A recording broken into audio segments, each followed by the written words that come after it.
दोस्तों, आज आपके पास जो कुछ भी है वो इसीलिए नहीं है कि आपकी किस्मत में इतना ही लिखा था या फिर आपकी किस्मत ही खराब है, बल्कि वो इसलिए है क्योंकि आप इतना ही डिजर्व करते हैं।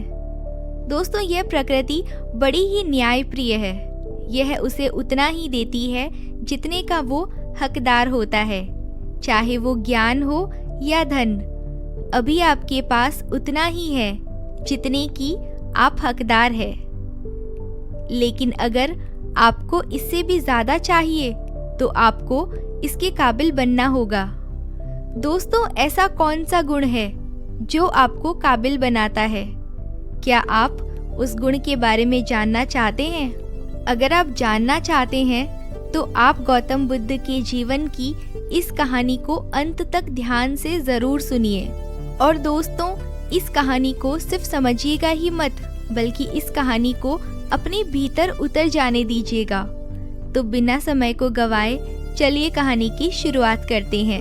दोस्तों, एक बार गौतम बुद्ध को एक सभा में भाषण देना था और जब सभा का समय हुआ तब बुद्ध वहां आए और बिना कुछ बोले ही वहां से चले गए।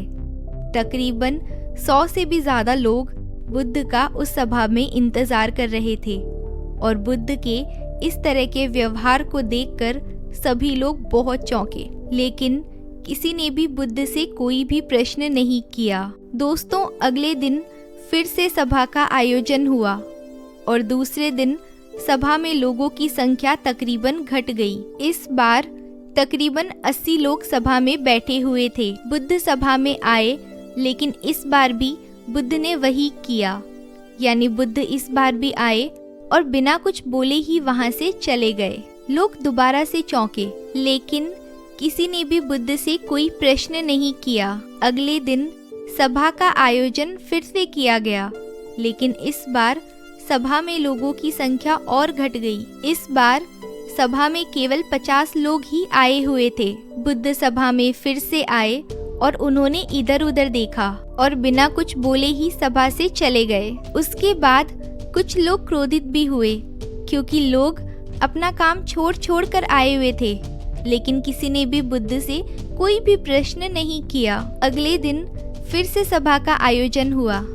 दोस्तों, आप लोग जो इस कहानी को सुन रहे हो, आप में से भी कुछ लोग मन ही मन यही कह रहे होंगे, अरे कितनी बार सभा का आयोजन होगा।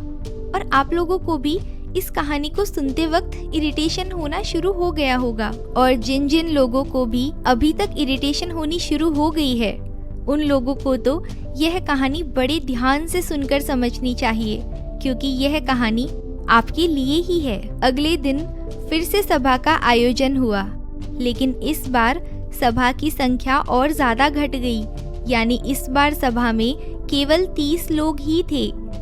फिर बुद्ध सभा में आए, मुस्कुराए और फिर से बुद्ध ने वही किया, यानी बिना कुछ बोले ही वहां से चले गए। इस बार भी लोग बहुत क्रोधित हुए और इस बार लोगों ने पीछे से कुछ कहा भी और बड़बड़ाए भी, लेकिन बुद्ध ने उनके किसी भी प्रश्न का उत्तर नहीं दिया। दोस्तों, अगले दिन फिर से सभा का आयोजन हुआ और इस बार लोगों की संख्या बहुत ज्यादा घट गई, यानी इस बार सभा में कुल मिलाकर 15 लोग ही आए हुए थे। इस बार भी बुद्ध सभा में आए, लेकिन इस बार बुद्ध अपना आसन ग्रहण कर लेते हैं। फिर बुद्ध बोले और बुद्ध ने उन 15 लोगों को उपदेश दिया और वे 15 लोग ही बुद्ध के भिक्षु बन गए और आगे चलकर उन 15 लोगों ने ही बुद्ध के ज्ञान को अलग अलग दिशाओं में फैला दिया।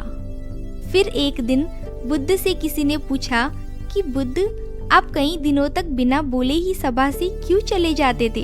फिर बुद्ध कहते हैं, मैं उन लोगों को खोज रहा था जो लायक थे, यानी कि पहले दिन 100 से भी ज्यादा लोग आए हुए थे। उनमें से ज्यादातर लोग सिर्फ आए हुए थे, उन्हें मेरे उपदेश से कोई मतलब नहीं था, वे बस आ गए थे। और उनमें से ज्यादातर लोग सिर्फ देखने और सुनने आए हुए थे कि सभा में क्या होता है। वो मेरे काम के लोग नहीं थे, क्योंकि वो लोग मेरे ज्ञान को औरों तक नहीं पहुंचा सकते थे। मुझे तो उन लोगों की खोज थी जो मेरे ज्ञान को जन जन तक पहुंचा सके। कई दिनों तक सभा से बिना बोले ही मैं इसीलिए चला गया था, मैं देखना चाहता था कि वे लोग कौन हैं जिनके भीतर वास्तव में प्यास है। जिन लोगों के भीतर में वास्तव में प्यास थी वे लोग अंत तक ज़रूर रुके, और जो लोग बस ऐसे ही आ गए थे वे लोग पहले या दूसरे दिन ही चले गए थे। जिनके भीतर धैर्य था उन्हें मुक्ति का मार्ग भी मिला, और जो लोग जल्दीबाजी में थे वो लोग अब घर में बैठे हुए हैं। सवाल यह नहीं है कि मैं तुम्हें क्या दे सकता हूँ, बल्कि सवाल तो ये है कि तुम क्या ले सकते हो। तुम्हारा पात्र कितना बड़ा है और कितने के तुम हकदार हो।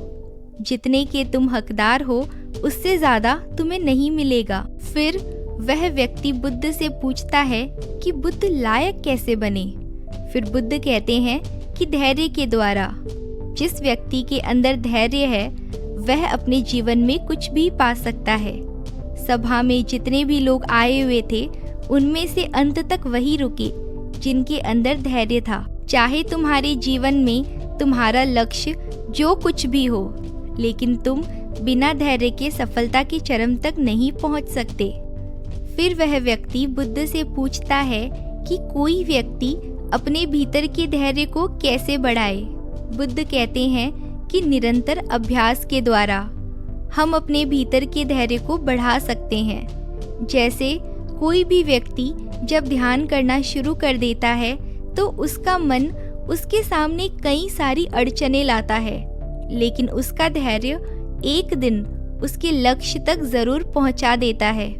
फिर वह व्यक्ति बुद्ध से कहता है कि मैं समझ गया, बुद्ध मैं समझ गया, यानी मुझे धैर्य के साथ निरंतर अभ्यास करने की आवश्यकता है।